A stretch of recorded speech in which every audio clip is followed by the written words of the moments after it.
प्रेम से बोलिए श्री विश्वकर्मा भगवान की जय। अथ विश्वकर्मा व्रत कथा। अथ प्रथमो अध्याय। एक समय सभी ऋषिगण धर्म क्षेत्र रूपी कुरुक्षेत्र में एकत्र होकर के पुराणों के मर्म को जानने वाले धर्मज्ञ श्री सूत जी महाराज से पूछा कि हे पुराण प्रवीण, हे महाभाग, मुझे अचानक एक संदेह उत्पन्न हो गया है, आप उसे समझा कर दूर करिए। अतुल तेजस्वी श्री विष्णु भगवान के अनेक रूपों का वर्णन मैंने सुना है, किंतु यह नहीं जानता कि उनमें श्रेष्ठ कौन है, सर्वश्रेष्ठ कौन है। कृपा कर हमें इस भेद को बतलाइए। तब श्री सूत जी महाराज ने कहा कि हे मुनिगणों, संसार हित के लिए सर्वोत्तम सुहकर प्रश्नों को आप लोगों ने पूछा है, उसके लिए मुझे बड़ी प्रसन्नता है। हे तपोधन, जगत पूज्य, जगतपति श्री विष्णु भगवान के अनेक रूप है, उनमें सर्वश्रेष्ठ रूप को आदरपूर्वक सुनिए, जिनके स्मरण मात्र से बड़े बड़े पापी जन भी पाप मुक्त हुए हैं, इसमें कुछ भी संदेह नहीं है। इसी प्रश्न को एक बार क्षीर समुद्र में श्री लक्ष्मी जी ने भगवान विष्णु से पूछा था। लक्ष्मी जी ने कहा था कि हे जगन्नाथ, भक्तजन आपके अनेक रूपों की भक्ति पूर्वक पृथ्वी पर पूजा करते हैं। हे स्वामिन, वे सब रूप समान ही हैं या मुख्य हैं या गौण के विचार से भेद भी है। तब भगवान श्री विष्णु ने लक्ष्मी जी से कहा कि हे प्रिय, जब मैं जोग माया के साथ समूचे ब्रह्मांड को अपनी आत्मा में समेट लेता हूँ, तब मैं अनेक रूप धारण करके इस तरह की इच्छा रखता हुआ जीवों को कर्म भोग के लिए क्षण भर में असंख्य लोकों को जिस रूप से रचना करता हूँ, उस रूप को कहता हूँ। तुम ध्यान से सुनो। हे देवी, चारों तरफ से प्रकाशित करता हुआ अनेक सूर्यों के तुल्य चमकने वाला विश्वकर्मा का रूप धारण करता हूँ, एवं उसके बाद नर सृष्टि करने की इच्छा करता हुआ पहले तपस्वी ब्रह्मा जी को रचता हूँ। उस ब्रह्मा को स्तुति यज्ञ गान के प्रकाशन करने वाले ऋगु, यजु, सामवेद का उपदेश करता हूँ। इसी प्रकार शिल्प विद्या के प्रतिपादक अथर्ववेद को भी प्रदान करता हूँ। इसी वेद द्वारा शिल्पियों ने अनेक वस्तुओं की रचना की। हे महेश्वरी, सभी रूपों में यही मुख्य रूप है जिसने सारी सृष्टि को क्षण भर में निर्माण किया। जो मनुष्य इस अद्भुत रूप को क्षण भर भी ध्यान करता है, उसका सभी विघ्न नाश हो जाता है। जो शिल्पी श्री विश्वकर्मा भगवान का ध्यान करता है, उसके समूचे दुख दूर हो जाते हैं। अथ द्वितीय अध्याय। तब सूत जी ने कहा कि इस प्रकार त्रिलोक के स्वामी श्री विष्णु भगवान लक्ष्मी जी से अपने रूप का वर्णन कर चुप हो गए। ऋषियों ने कहा कि सभी धर्मों को जानने वाले वक्ताओं में श्रेष्ठ हे महात्मा सूत जी, यह अद्भुत रहस्य को आपने कैसे जाना, कैसे संसार में यह रूप पूज्य हुआ और प्रचलित हुआ। तब महर्षियों के उत्तर में श्री सूत जी ने कहा कि हे मुनिगण, जिस प्रकार से देश के कल्याणकारक समाचार को मैंने सुना, उसे सुनिए। महर्षि अंगिरा नाम के एक ऋषि थे। वे हिमालय पर्वत के निकट गंगा तट पर बैठकर तपस्या किया करते थे।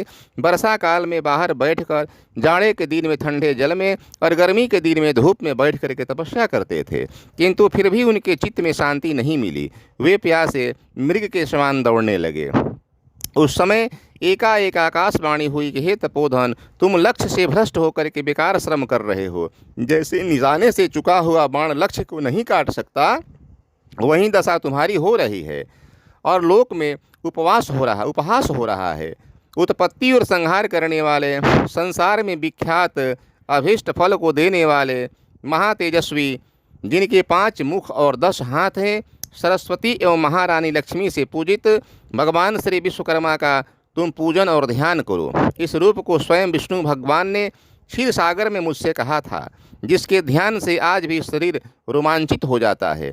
अमावस्या तिथि को सभी कार्य छोड़ करके विधि पूर्वक पूजा करो। ऐसी आकाशवाणी सुनकर अंगिरा मुनि संदेह में पड़कर ध्यानस्थ हुए और श्री विश्वकर्मा भगवान के ध्यान से उनके चित्त में शिल्प शास्त्र का भंडार, अर्थ सहित अथर्ववेद का ज्ञान हुआ। इसी तत्वज्ञ मुनि अंगिरा ने अपनी बुद्धि से विमान आदि वस्तुओं का आविष्कार किया। श्री विश्वकर्मा भगवान की कृपा से ही यह जगत सुखी हुआ, क्योंकि उन्हीं की कृपा से गाड़ी आदि बनाने में ज्ञान का प्रसार हुआ। तभी से यह श्री विश्वकर्मा भगवान का रूप संसार में प्रसिद्ध हुआ और परंपरा क्रम से यह कथा मुझे मालूम हुई। हे मुनियों, जो मनुष्य इस कथा को सुनते हैं, उन्हें श्रवण मात्र से ही ज्ञान प्राप्त होता है। यह महाज्योति रूप है जो संसार का हितकारी है। वह मनुष्य पापी और कृतघ्न जो इसका पूजन और ध्यान नहीं करता, वो सब कृतघ्न है। अथ तृतीय अध्याय। ऋषियों ने कहा कि हे सूत जी महाराज, आपसे विश्वकर्मा भगवान के चरित्र को सुन करके अभी हम लोगों के चित्त की तृप्ति नहीं होती है, जैसे देवताओं को अमृत से तृप्ति नहीं होती। इस समय भगवान के चरित्र को सुनने की इच्छा बढ़ रही है, जैसे हविष्य देने से अग्नि की वृद्धि होती है। श्री सूत जी ने कहा कि हे मुनि सत्तम, जगत गुरु सच्चिदानंद भगवान श्री विश्वकर्मा के सुमनोहर कथा को सावधान होकर के आप लोग सुनिए। पूर्व काल में प्रमंगद नामक एक राजा थे, जो अपने पुत्र के समान प्रजाओं का पालन करते थे, आलस्य त्याग करके धर्म कार्य किया करते थे, प्रेम के साथ प्रजाओं का शासन करते थे, तलवार आदि शस्त्र से सभी शासन नहीं किया, दरिद्रता से दुखी मनुष्य मेरा शासन मानेंगे, यह उनकी नीति नहीं थी। सर्वदा प्रजाओं को सुखी बनाने में तल्लीन रहा करते थे। अपात्रों को दान देना, वे दुष्टों की रक्षा करना नहीं चाहते थे। अतः कृतघ्न और दुष्टों के अभाव से उनका राज्य सुखी था। उनके कमल के समान आँख वाली साक्षात सती स्वरूपा विदुषी, धर्म कर्म और व्रत करने में श्रद्धा रखने वाली कमला नाम की एक स्त्री थी। उस प्रजापालक धर्मात्मा राजा के शरीर में दुर्भाग्यवश बहुत कष्ट देने वाला कुष्ठ रोग हो गया। अनेक चिकित्सा करने पर भी रोग दूर नहीं हुआ। रोग से पीड़ित राजा बहुत दुखित हुआ। तब ऋषियों ने कहा कि हे सुदर्शन, आपकी आज्ञा से शासन करने वाले महात्मा राजा को यह पाप रोग कैसे प्राप्त हुआ? ऐसे धर्मात्माओं को भी जब रोग हो सकता है, तब फिर संसार में धर्म पर कौन विश्वास करेगा? तब सूत जी ने कहा कि वह राजा पहले नास्तिक मत का प्रचार करता था, लोगों में उपदेश करता था, यह संसार अनादि है, इसका रचयिता विश्वकर्मा आदि कोई नहीं है। संसार को कर्म फल देने वाले यदि विश्वकर्मा नहीं है, तो मनुष्य उपकार से उत्पन्न पूर्ण फल को कैसे प्राप्त कर सकता है? यदि परोपकारी को पूर्ण फल नहीं मिलेगा, तो किसी का उपकार कैसे करेगा? ऐसा होने से संसार नाश हो जाएगा। इस हेतु पाखंडियों को दंड अवश्य मिलता है। अनेक जन्मों के पाप और पुण्य का फल एक जन्म में नहीं मिलता, इसमें संदेह मत करो। अब आगे की कथा कहता हूँ, आप लोग सावधान होकर के सुने। राजा को अत्यंत क्षीण देख करके दुखित मन से रानी ने कहा कि हे राजन, महातेजस्वी पुरोहित उपमन्यु जी आँख की बीमारी संदेह हो गए थे। उपमन्यु पुरोहित ने ज्ञान बल से अमावस्या के दिन व्रत करके भगवान विश्वकर्मा की पूजा करना ठीक समझा। पूजन के दिन उपमन्यु पुरोहित ने एक शाम फलाहार किया और सभी कामों को छोड़ करके भगवान विश्वकर्मा की पूजा करना प्रारंभ किया। उसी व्रत के प्रभाव से उनको दिव्य दृष्टि हो गई, जो आज वृद्धावस्था तक उनको दृष्टि ज्यों की त्यों बनी हुई है।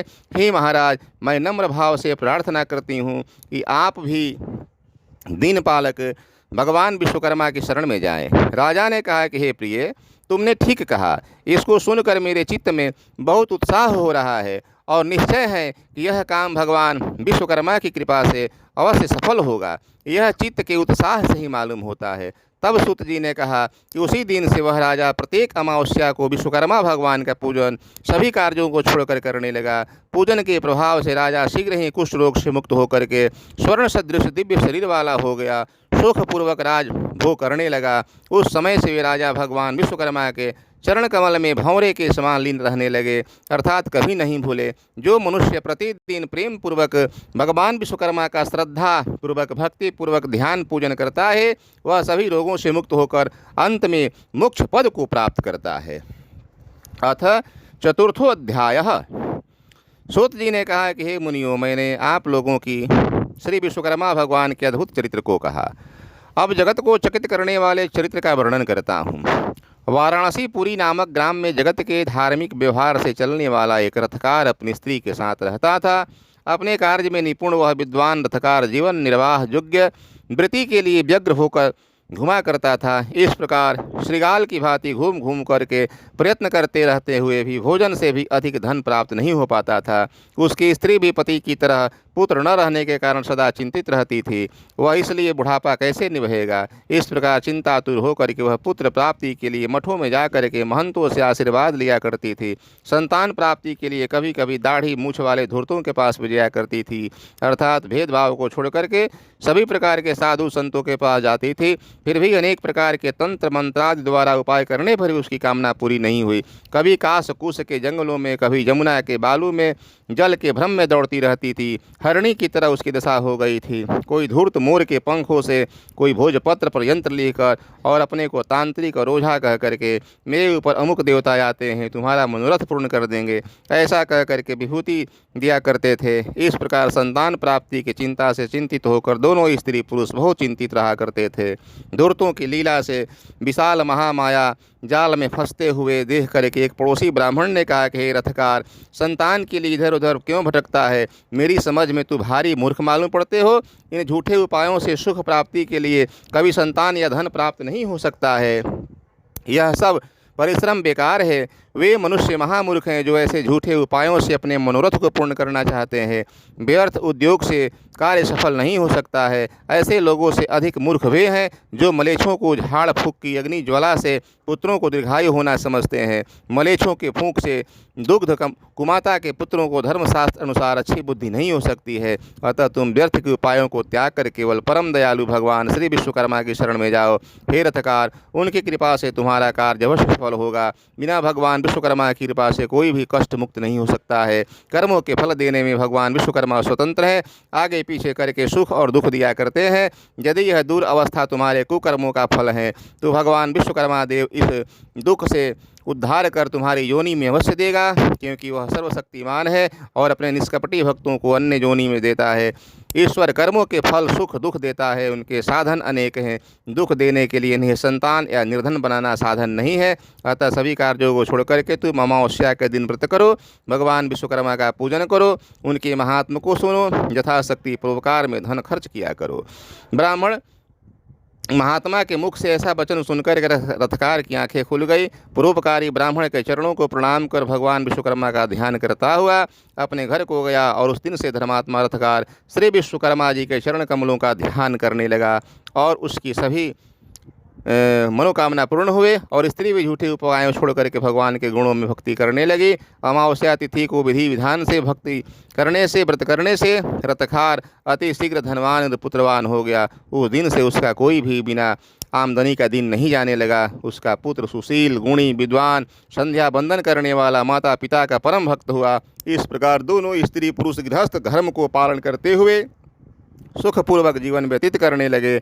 जो मनुष्य भगवान विश्वकर्मा का पूजन किया करते हैं वह जीवन पर्यंत पुत्र कलत्र के साथ सुखी रहता है। अथ पंचमो अध्यायः। सूत जी महाराज ने कहा कि हे महर्षियों, विश्वविख्यात श्री विश्वकर्मा भगवान का महात्मा आप लोगों से पुनः मैं कहता हूँ, आप लोग ध्यान से सुने। उज्जैनी पुरी में प्रतिष्ठित और उदार बुद्धि का एक धर्मात्मा सेठ रहता था। उसका खजाना कुबेर के भंडार के सदृश मणिमाणिक्य से भरा रहता था। उसके आसपास कोई भी ऐसा मनुष्य नहीं था जो विवाद करता था और विवाह कार्य हेतु मामला मुकदमा लड़ने या रोग संकट से मुक्ति के लिए उससे धन न लिया हो। परोपकार में धन खर्च हो जाने पर वह सेठ दरिद्र होकर पंख में फंसे हुए हाथी की तरह दुख पाने लगा। उस सेठ को पूरा भरोसा था कि उपकृत मित्र हमारी सहायता अवश्य करेंगे, किंतु उसकी आशा व्यर्थ हुई। कोई भी कृतघ्न मित्र उसको सहायता पहुंचाने का तैयार नहीं हुए। धनहीन होते ही उसके मित्र कुछ ही दिनों में शत्रु बन गए और उसकी निंदा करने लगे। उसके पहले के मित्र सेठ को देखते ही आंख बचा करके चल देते, क्योंकि स्वार्थी मित्र आपत्ति काल में साथ नहीं देते। ऐसी नीच बुद्धि वाले मनुष्य के व्यवहार से सेठ को संसार में विरक्ति और घृणा हो गई। वह कृतघ्नों के मुख पर थूकते हुए अपने नगर को छोड़कर जंगल में चला गया। कंद मूल फल खा करके वह अपना जीवन व्यतीत करने लगा। जंगल में संजोग से किसी मनुष्य को देख लेता तो घृणावश उसे देखते ही दूर भाग जाता था। एक बार घूमते घूमते सेठ निर्जन वन में चला गया और वहाँ देखा कि पर्वत की गुफा में पद्मासन लगाए शांत चित्त से बैठे लोमस मुनि तपस्या कर रहे हैं। सेठ ने मुनि को पशु समझ करके उनके समीप जा करके तमाशे की इच्छा से बैठ गया। सेठ को समीप में बैठे हुए देखकर मुनि ने पूछा कि कुशल तो है, किधर से घूमते हुए पधारे हो? पशु को मनुष्य की भाषा बोलते देखकर सेठ को बड़ा संदेह हुआ। प्रश्न किए जाने पर वह आदि से अंत तक का वृतांत उन महर्षि से कह सुनाया। इतना सुनकर मुनिवर ने सेठ से कहा कि यदि तुमको पापियों और कृतघ्नों से घृणा है तो फिर विश्वकर्मा भगवान से विमुख क्यों हो? हे सेठ, सभी सुखों को भोगने वाले उसी देव ने तुमको रचा है, जिसने समूचे संसार को रच करके कर्मानुसार व्यवस्था की है। उनको त्याग कर तुम कैसे सुखी हो सकते हो? नास्तिक और कृतघ्नी उपकारी मनुष्य पहले परमात्मा को भूल जाता है। अतः अद्भुत शक्तिशाली विश्वकर्मा भगवान की शरण में जाओ। ऊर्ध्वमूल जगत के कर्ता भगवान श्री विश्वकर्मा के अनेक रूप हैं। 2 बाहों, 4 बाहों और 10 बाहों तथा 1 मुख, 4 मुख और 5 मुख का रूप है। मनु, भय, मय, त्वष्टा, शिल्पी और दैवज्ञ नाम से इनके 5 पुत्र हैं। इनमें से मनु ने लोहे का, मय ने लकड़ी का, त्वष्टा ने कांसे और तांबे का काम बनाया, शिल्पी ने ईंट और दैवज्ञ ने सोने चांदी का काम किया। यही है मनु के 5 पुत्रों के कर्म। इसी कर्म को यज्ञ कर्म कहते हैं। सेतु बंधन के समय में रामचंद्र जी ने भी भगवान विश्वकर्मा का पूजन किया था। द्वारका निर्माण के समय श्री कृष्णचंद्र जी ने भगवान विश्वकर्मा की पूजन की थी द्वारका निर्माण में। इसलिए तुम भी उनकी पूजा करो, समस्त कष्टों से मुक्त होकर के सभी सिद्धियों को पा सकोगे। मुनि ने ऐसा उपदेश देकर के सेठ को आध्यात्मिक शांति मिली। वह उस दिन से विश्वकर्मा भगवान के भक्त बन गया। उसकी आराधना पूजन से उसका सभी पाप दूर हो गए। अंत में देवत्व प्राप्त करके स्वर्ग में सुख करने लगा। जो मनुष्य भक्ति युक्त चित्त से भगवान विश्वकर्मा का ध्यान करता है वह उनके चरण कमलों की भक्ति प्राप्ति करता है। श्री विश्वकर्मा के पवित्र जस को जो बुद्धिमान मनुष्य सुनता है वह पृथ्वी के सभी सुखों को प्राप्त करके अंत में भगवान विश्वकर्मा के शाश्वत पद को प्राप्त करते हैं। प्रेम से बोली श्री विश्वकर्मा भगवान की जय।